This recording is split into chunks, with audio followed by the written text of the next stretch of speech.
मुझे ये पता नहीं था कि खुदा का घर इतना निकट है। वो मौलवियों ने तो मुल्क दूर दूर दिखाया था, काजी पंडितों ने तो मुल्क दूर दूर दिखाया था, मगर मैं तो दर दर भटक रहा था यकीन औरों पे करता हुआ, मगर मेरे उस्ताद ने दिल दर्पण में दीदार करा दिया।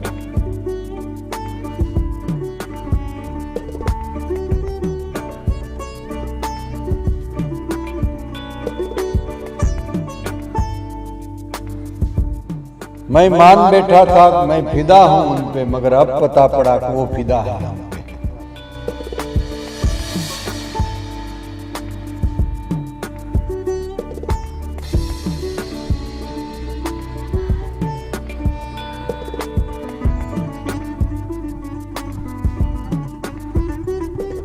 कि આ ભરે અટારીએ ચડીને જઉં પ્રભુજી તારી વાત, આકાશની અટારી ઉપર જઉં છું પણ હું તને ગોતી શકું એવી સ્થિતિ નથી।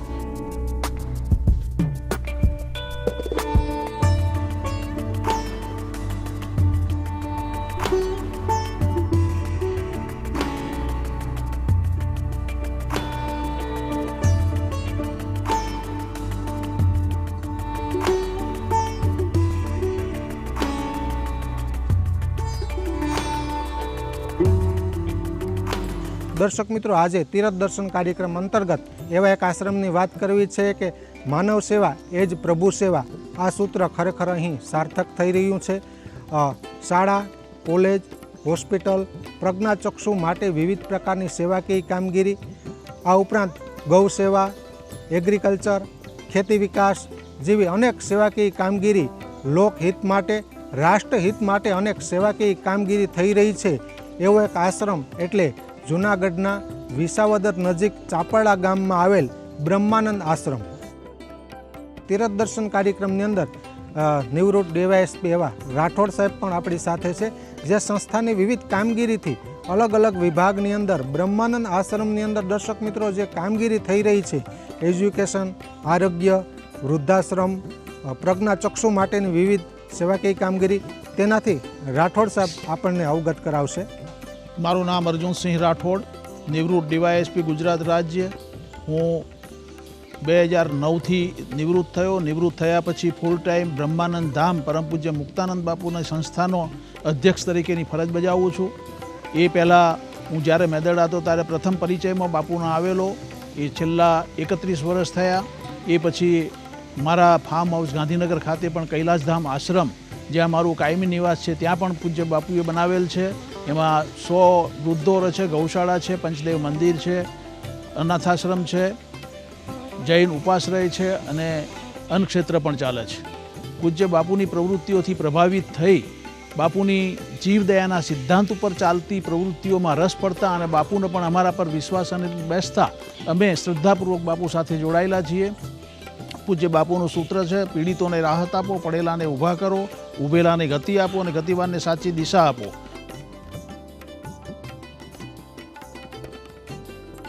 પરમ પૂજ્ય બાપુએ આ સંસ્થાની શરૂઆત 2001થી શરૂઆત કરી, ત્યારથી આજ દિન સુધીમાં શિક્ષણને લગતી સ્કૂલની શરૂઆત કરી। એ આજની તારીખમાં વિકાસ પામી 12 ધોરણ સુધી સ્કૂલ, ઇંગ્લિશ મીડિયમ સ્કૂલ, કોલેજો, જે કોલેજોમાં નર્સિંગની 4 faculty, BBA, BCA, B.Ed, BSc general, એમ કુલ 8 કોલેજો ચલાવી રહ્યા છીએ। એ કોલેજો સિવાય અત્યારે આ વર્ષે જ સેન્ટ્રલ ગવર્મેન્ટ તરફથી આ સંસ્થાને સૈનિક સ્કૂલ પણ ફાળવવામાં આવી છે। એ દિન પ્રતિદિન આ સંસ્થા ઉત્તરોત્તર પ્રગતિ કરતી જ રહી છે અને એ સંસ્થાનો વિકાસ થઈ જ જાય છે। પરમ પૂજ્ય બાપુના ધ્યાન પર સમાજ સેવાને લગતા કોઈ પણ મુદ્દાઓ આવે તો એ મુદ્દામાં એ કામ કરવામાં કોઈ દિવસ પીછેહટ કરતા નથી। મારું નામ કમલેશભાઈ દાદલ, સંકુલમાં નિયામક શ્રીનો હોદ્દો ધરાવું છું।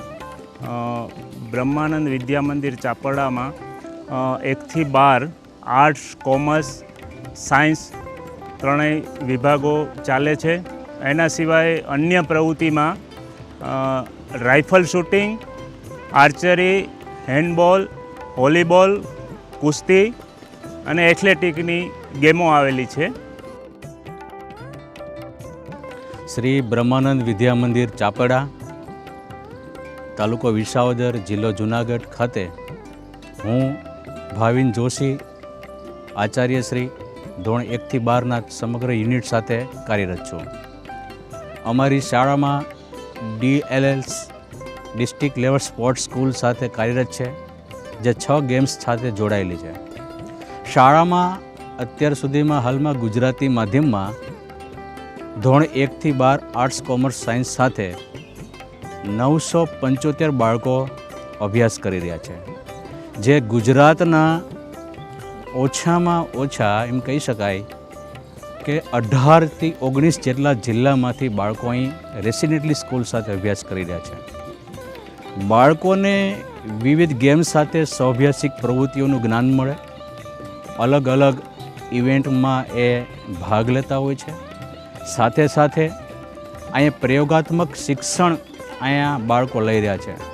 જ્યારે સમગ્ર ભારતમાં નવી રાષ્ટ્રીય શિક્ષણ નીતિ આવી રહી છે અને અમારી શાળાના, અમારી સંસ્થાના ચેરમેન શ્રી શિક્ષણવિદ ગીજુભાઈ ભરાડ સાહેબના નેજા હેઠળ જ્યારે પ્રયોગાત્મક શિક્ષણ ચાલી રહ્યું છે, ત્યારે વિજ્ઞાન, કૃષિ અને અલગ અલગ શિક્ષણ પદ્ધતિઓ સાથે કાર્ય કરી રહ્યા છે.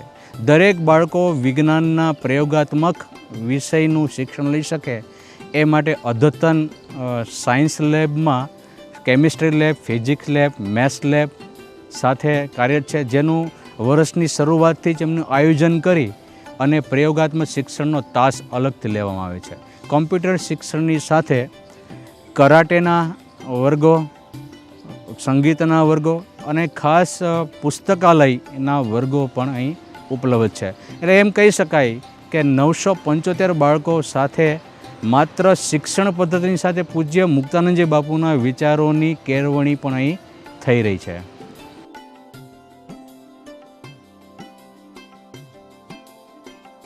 સ્વાભાવિક છે કે ભારત દેશ અનેક ગરીબી નીચે છે. આજુબાજુના ગ્રામ્ય વિસ્તાર છે અને અનેક પીડિતો રાહત ન પણ મેળવી શકે. આર્થિક પરિસ્થિતિ નબળી હોવાને લીધે પૂરી આરોગ્યની રીતે રાહત ન પણ મેળવી શકતા એવી પરિસ્થિતિ હોય છે. ત્યારે પરમ પૂજ્ય મુક્તાનંદ બાપુના સાનિધ્યમાં જય અંબે હોસ્પિટલ મારફત વિવિધ પ્રકારની જે સેવાકીય કામગીરી થઈ રહી છે, અનેક પ્રકારે અલગ અલગ વિભાગ, અલગ અલગ ફેકલ્ટી, અલગ અલગ વિભાગો દ્વારા જે પ્રમાણે આ હોસ્પિટલમાં સેવાકીય કામગીરી થઈ રહી છે, તેનાથી પણ તમને દર્શક મિત્રો અવગત કરાવશું.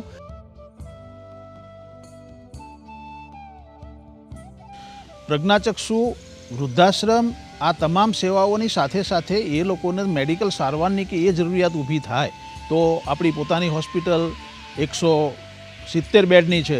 એ હોસ્પિટલમાં તમામ પ્રકારના ડૉક્ટરો છે, તમામ ફેકલ્ટી અને એના ઓપરેશનો પણ થાય છે. એ હોસ્પિટલમાં પણ તદ્દન મફત સારવારમાં આપવામાં આવે છે. ઇવન આપણી સંસ્થાના આવા જરૂરિયાતવાળા તો ઠીક છે, પણ આ વિસ્તારની તમામ પ્રજાજનોને પણ હોસ્પિટલમાં ફક્ત દવાના પૈસા લઈને અને સારવાર આપવામાં આવે છે. આ વિસ્તારને એક આશીર્વાદરૂપ ગણીએ એવી હોસ્પિટલ અહીંયા તૈયાર થયેલી છે. એ હોસ્પિટલનો વિકાસ હજુ પણ આગળ થઈ રહ્યો છે. મોડ્યુલ ઓપરેશન થિયેટર હું માનું ત્યાં સુધી જૂનાગઢમાં પણ નથી. રાજકોટમાં કદાચ એકાદ હોય તો ખ્યાલ નથી, પણ એ module operation theatre, dialysis centre અને જે સિટી સ્કેન મશીનોની એ હમણાં તાજેતરમાં જ વસાવવામાં આવ્યા છે. એ હવે ચાલુ થવાની તૈયારીમાં છે. એટલે આધુનિક સારવાર અહીંયા કેમ મળી રહે અને એ અહીંના કોઈ પણ દર્દીને રાજકોટ, જૂનાગઢ કે અમદાવાદ લાંબુ ન થવું પડે એ પ્રકારની સુવિધાઓ પૂજ્ય બાપુ અહીંયા ઊભી કરવા માગે છે. પ્રજ્ઞાચક્ષુ સ્કૂલ પણ અહીંયા હું માનું ત્યાં સુધી 20 વર્ષથી ચાલે છે અને એમની તમામ એ બાળકોની સાર સંભાળ સંસ્થા તરફથી લેવામાં આવે છે. મુક્તાનંદ બાપુના સાનિધ્યમાં બનેલી જય અંબે હોસ્પિટલમાં હું ગાયનેકોલોજીસ્ટ તરીકે ફૂલ ટાઈમ ફરજ બજાવું છું. આ હોસ્પિટલની અંદર તમામ પ્રકારની ગાયનેકના ઓપરેશન કાર્ડમાં નિઃશુલ્ક કરવામાં આવે છે અને ખાસ કરીને દૂરબીનથી થતા લેપ્રોસ્કોપી ઓપરેશન પણ અહીંયા કાર્ડમાં કરવામાં આવે છે, જે બધે નથી થતા હોતા. જે કાર્ડમાં સામાન્ય રીતે હોસ્પિટલમાં અમુક મિનિમમ અમાઉન્ટ દઈને પેઇડ પેશન્ટ તરીકે કરવામાં, અહીંયા એ બધી વસ્તુઓ લેપ્રોસ્કોપીની દૂરબીનથી થતા ઓપરેશન ગર્ભાશયના કાર્ડની અંદર ફ્રીમાં કરવામાં આવે છે. આખા સૌરાષ્ટ્રમાંથી, આજુબાજુના ગામ નહીં પણ આખા સૌરાષ્ટ્રમાંથી દૂરબીનથી કોથળી કઢાવાના ઓપરેશન માટે દર્દીઓ આવે છે. રાજકોટથી બી આવે, અમરેલીથી આવે, જૂનાગઢથી, પોરબંદરથી. મિનિમમ ભાવમાં જ બધું કરીએ છીએ, બરાબર. અને દર્દીને રહેવા તથા જમવાની તો સુવિધા ફ્રીમાં જ આપેલી છે આપણે. હા, નોર્મલ ડિલિવરી આપણે ફ્રીમાં જ કરીએ છીએ, કાર્ડ હોય કે ના હોય. નોર્મલ ડિલિવરી માટે આપણે હોસ્પિટલ કોઈ પ્રકારનો દવાનો બી ચાર્જ નથી જ લેતા.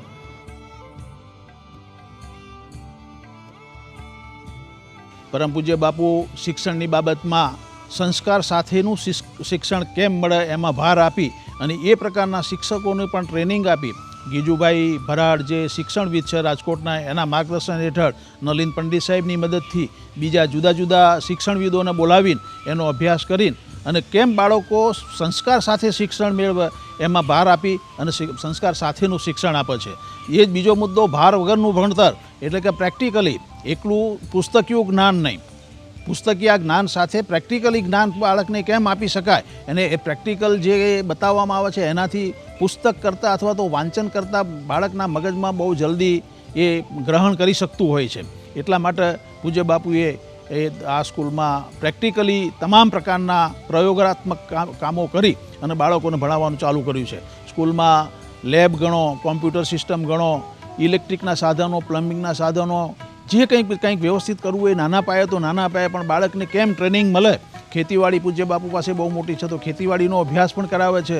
બુનિયાદી અભ્યાસ જેને કહેવાય કે આપણે આંબલા જે લોકભારતી સંસ્થાને ચાલે છે એના અનુસંધાનમાં ત્યાંથી ટ્રેનિંગમાં મોકલીને અને માણસોને અભ્યાસ કરાવીને અને અહીંના બાળકો પણ એ પ્રકારે ટ્રેનિંગ આપી અને તૈયાર કરવામાં આવે છે.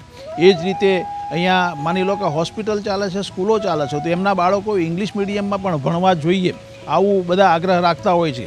ડૉક્ટરો સામાન્ય અહીંયા તમામ ફેકલ્ટીઓ ચાલતી હોય હોસ્પિટલમાં, તે ડૉક્ટરોના બાળકો પણ ઇંગ્લિશ મીડિયમમાં ભણવાનું ઈચ્છતા હોય છે. એ કારણે પૂજ્ય બાપુએ અહીંયા ઇંગ્લિશ મીડિયમ સ્કૂલ ચાલુ કરી છે. ઇંગ્લિશ મીડિયમ સ્કૂલમાં એ આજની તારીખમાં ઘણી મોટી સંખ્યા થઈ ગઈ છે અને એમાં સારા સારા શિક્ષકો લાવી અને આધુનિક જેવું કુદરતી વાતાવરણ ઊભું કરીને અને કેમ પ્રેક્ટિકલ સાથે શિક્ષણ મેળવી શકે, ઇંગ્લિશ હોય કે ગુજરાતી હોય, તમામ પ્રકારનું એ રીતે બાપુ અહીંયા અભ્યાસ કરાવડાવે છે. મારું નામ ચિરાગ પંડ્યા છે. હું બ્રહ્માનંદ ગ્રુપ ઓફ કોલેજીસની અંદર ડાયરેક્ટર પોસ્ટ ઉપર છું. અહીંયા અત્યારે અમારા કેમ્પસની અંદર ટોટલ 8 કોલેજીસ છે, જેની અંદર BBA, BCA, BSc general, B.Ed અને પેરામેડિકલ કોર્સની અંદર નર્સિંગના 4 કોર્સીસ છે, જેની અંદર ANM, GNM, BSc નર્સિંગ અને પોસ્ટ બેઝિક નર્સિંગ.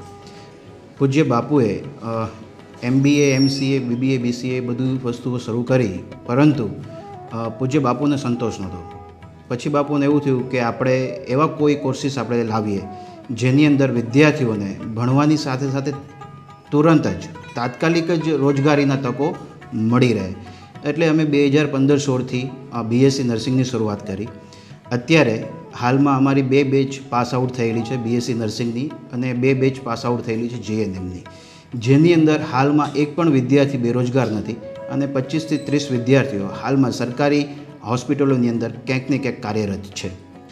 જેવી રીતે તમે વાત કરી અને હમણાં આપણે હાલમાં જોયું, એવી રીતે આપણી પાસે નર્સિંગની અંદર તમામ પ્રકારની લેબો છે, જે કદાચ તમે આખા ભારતની અંદર જોશો તો અમુક જ જગ્યાએ જે INCનો એક્ટ છે, જે INCના ધારાધોરણો છે, એના મુજબ એટલા સ્ક્વેર ફૂટની અંદર જેટલી વસ્તુઓ, જેટલા લેબની અંદર ઇક્વિપમેન્ટ્સ કીધેલા હોય એ તમામ પ્રકારના ઇક્વિપમેન્ટ્સો વસાવવામાં આવે છે.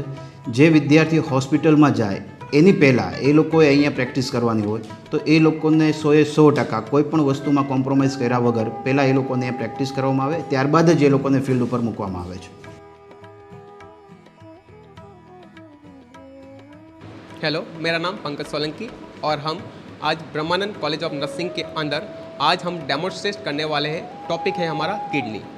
ओके, तो हम किडनी के बारे में हम पढ़ेंगे कि इसके बारे में पढ़ने वाले हैं. किडनी के बारे में पढ़ेंगे कि किडनी किस तरीके से हमारी बॉडी में क्या काम करती है, कितने पेट्स में पाई जाती है, उसकी एनाटॉमी क्या होती है, उसकी फिजियोलॉजी क्या होती है. ટોટલિંગ પ્રકારની પોઝિશન શીખવાડવામાં આવે છે, જેમાં supine position, prone position, lateral position અથવા તો સાઇડલાઇનિંગ પોઝિશન. પહેલાં છે ને અમને થિયરી કરાવે છે, પછી અહીંયા પ્રેક્ટિકલ એક વ્યક્તિ એને પ્રેક્ટિકલ સારી રીતના શીખવાડવામાં આવે છે.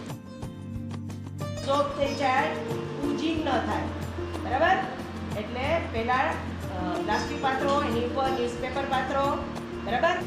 મેઇન કામગીરી એ લોકો હોમ વિઝિટિંગ એટલે જે રીતે હોસ્પિટલમાં જઈ અને જે બીમાર પેશન્ટ છે એની સંભાળ લેવાની હોય છે, પણ જે લોકો બીમાર નથી એ લોકોને હેલ્થ પ્રમોશન કરવા, જે ડિઝીઝ એ લોકોને ન થાય એટલે ડિઝીઝની અટકાયત કરવા, એટલે prevention of disease, health promotion, palliative care, primitive care અને લોકોના આરોગ્યનું ધોરણ ઊંચું લાવવા માટે કોમ્યુનિટીમાં છે. એમાં એવું હોય સર, દર 25,000 થી 30,000ની વસ્તીએ એક PHC હોય, એવી રીતે દરેક 3,000 થી 5,000ની વસ્તી એક સબ સેન્ટર હોય, બરાબર.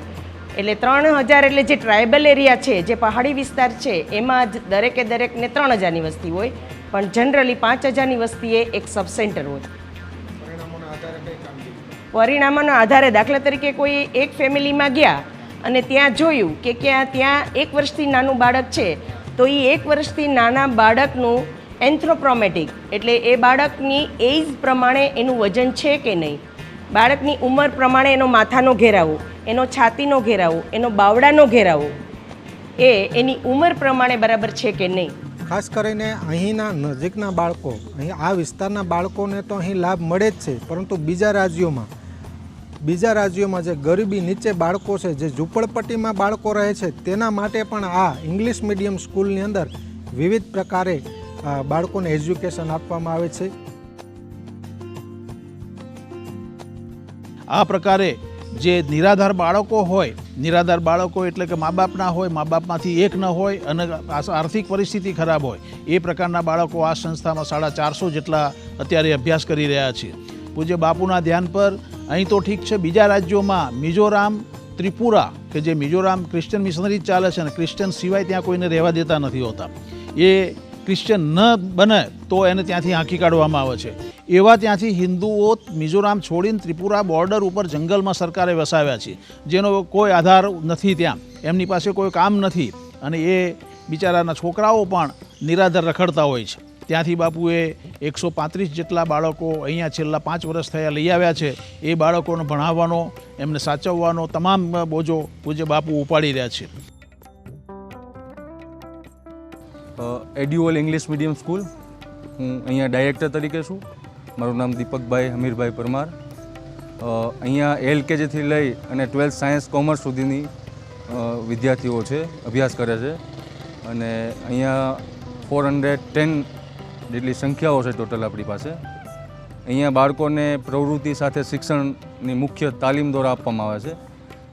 રમત સાથે શિક્ષણ એ પદ્ધતિથી શિક્ષણ આપવામાં આવે છે. હા, આજે અહીંયા છે ને બાપુ દ્વારા, પૂજ્ય મુક્તાનંદજી બાપુ દ્વારા ત્રિપુરાથી બાળકોને લાવવામાં આવ્યા છે, જે 4 ધોરણ, આમ તો મોસ્ટ ઓફ પહેલા ધોરણથી એ લોકો છે, જે ત્રિપુરાથી લગભગ 100 જેવા બાળકો આપણે અહીંયા લઈ આવ્યા છે અને એમને આમની સાથે જ ફૂલ ફેસિલિટી સાથે જ અભ્યાસક્રમ આપવામાં આવે છે. પરમ પૂજ્ય બાપુ જીવદયાના સિદ્ધાંત ઉપર ચાલી અને જે જરૂરિયાતમંદ માણસો છે, વૃદ્ધો છે, અનાથો છે, એને કેમ મદદ કરવી એ મુદ્દો ધ્યાન પર લઈ અને ઘણા વર્ષોથી અહીંયા ચાપરડા ખાતે તો વૃદ્ધાશ્રમ ચાલે જ છે, એમાં 100 ઉપર વૃદ્ધો છે.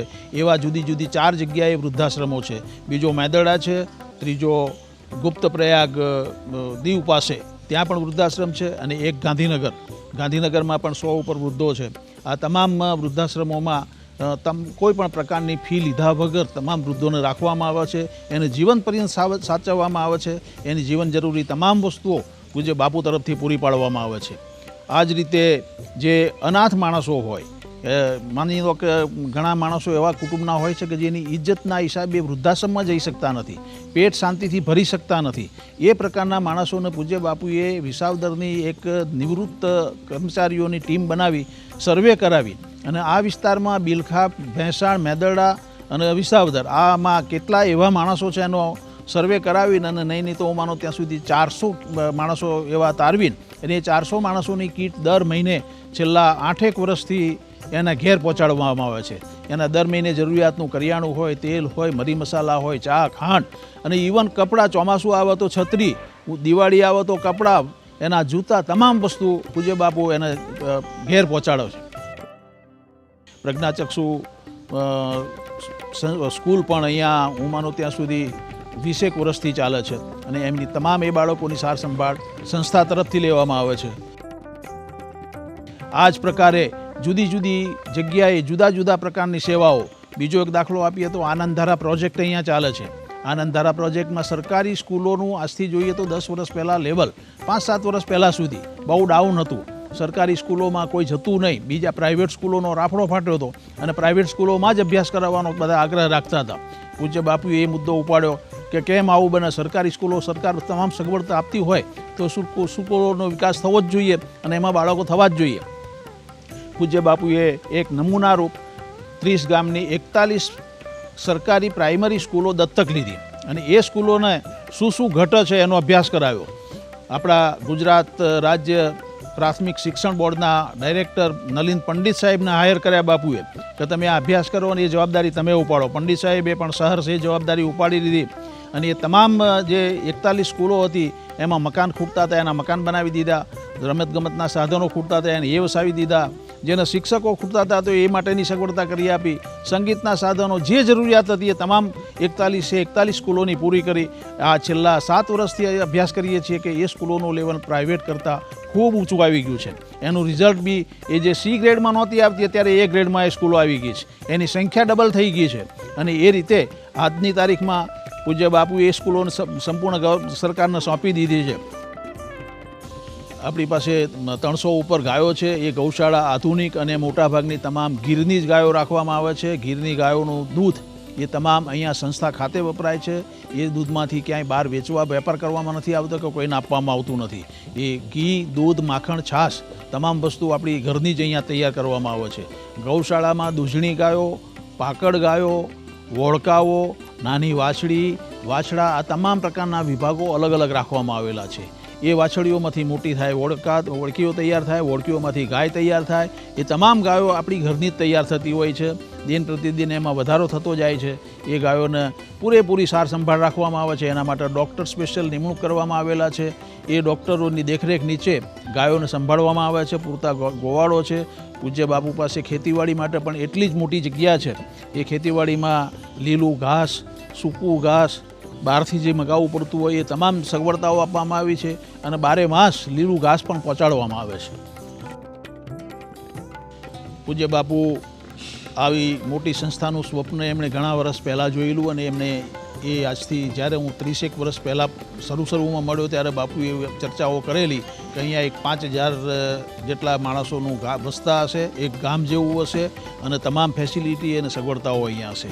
એ વખતે મને મજાક લાગેલી અને બાપુને મેં એકાદ વખત પૂછેલું એ ખરું કે બાપુ આપની પાસે નથી કોઈ બેકગ્રાઉન્ડ, નથી કોઈ આપની પાસે વારસામાં કોઈ મિલકત મળેલી, નથી આપની પાસે શિક્ષણ, આ કંઈ નહીં હોવા છતાં આપ કઈ રીતે કરી શકશો? તો એ વખતે બાપુએ હસતા હસતા કહેલું કે તમે જોયા કરો, એ બધું થઈ જશે.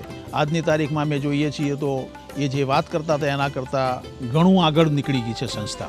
એ વખતે પૂજ્ય બાપુ પાસે એક કાચા નળિયાનું છાપરું જ હતું, નીચે પથારી હતી, કોઈ જાતની કોઈ સગવડતા નહીં. બ્રહ્માનંદ ધામ જે બન્યું છે એ જગ્યાએ જંગલ હતું. 2001થી એટલે કે 21-22 વર્ષથી જ આ ડેવલપમેન્ટ છે. 21-22 વર્ષમાં આટલી મોટી જે 450-500 વીઘામાં ફેલાયેલી સંસ્થા જે તૈયાર કરી છે બાપુએ, એ એક આપણને સ્વપ્ન જેવું લાગે છે. આપણને પોતે એમ કલ્પનામાં નથી આવતું કે આવું 20-21 વર્ષમાં સર્જન થઈ શકે કે કેમ, પણ બાપુએ કરી બતાવ્યું છે.